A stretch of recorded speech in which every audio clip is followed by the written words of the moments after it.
Most people believe this machine was a natural evolution of the bicycle.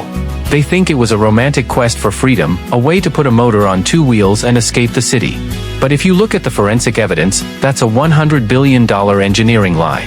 From the motorcycle clubs of California to the racing tracks of Monaco, you've been told this vehicle is about the ride. In reality, it's a forensic test bed for a 19th century industrial explosion. It wasn't about the rider, it was about the piston.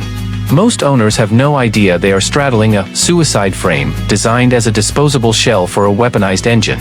Today, we are opening the case on the Reitwagen Protocol and the cold, hard reason motorcycles were actually invented. Let's get into the file.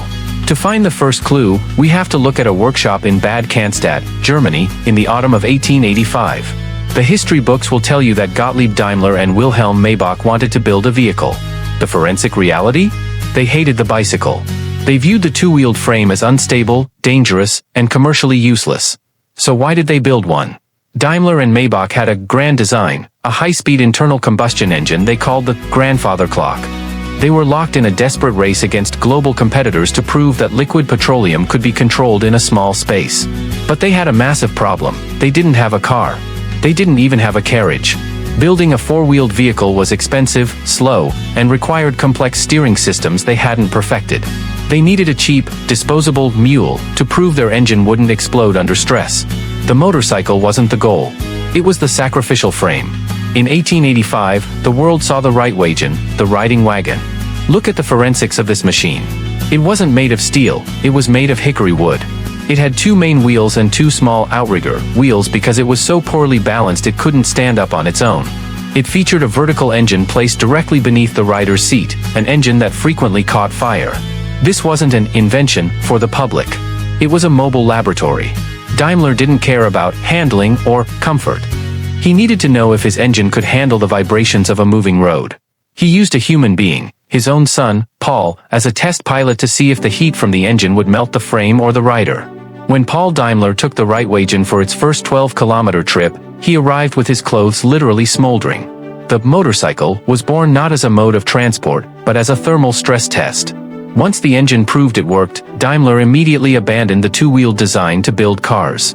He left the motorcycle in the trash bin of history for decades because, to him, it was a finished experiment. If the motorcycle was just a disposable test bed, why is it a multi-billion-dollar industry today? To find the answer, we have to look at the war protocol. By the early 1900s, the world's militaries had a communication gap. Horses were too slow and too easy to kill. Cars were too wide for the muddy trenches of Europe. The motorcycle was pulled out of the trash and rebranded as a tactical anomaly. During World War I, companies like Harley-Davidson and Indian didn't survive because of lifestyle marketing. They survived because of government contracts. The motorcycle was the only vehicle that could navigate the no-man's land of the Western Front to deliver coordinates to artillery batteries. It wasn't a hobby. It was a weapon of coordination. The cool factor we see today, the leather jackets, the rugged individualism, is a psychological byproduct of soldiers returning from war.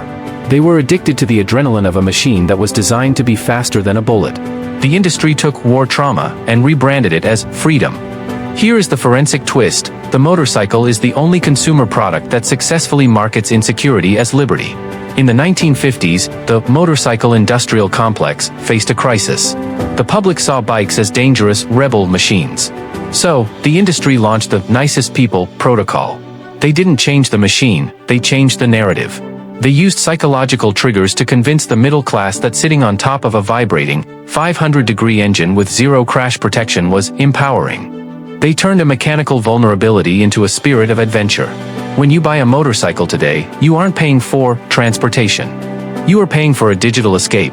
You are buying back the test pilot energy of 1885. The high price tag isn't for the metal, it's for the permission to feel dangerous in a world that has become too safe. Why does a motorcycle sound the way it does? Most owners think it's just power.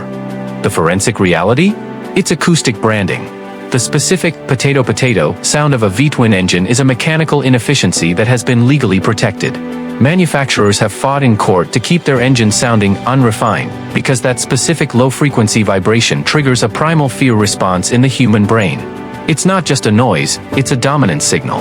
The loud exhaust, the loud pipes save lives myth, is a psychological, biological warfare tactic. It forces everyone in a 5-mile radius to acknowledge the rider's presence.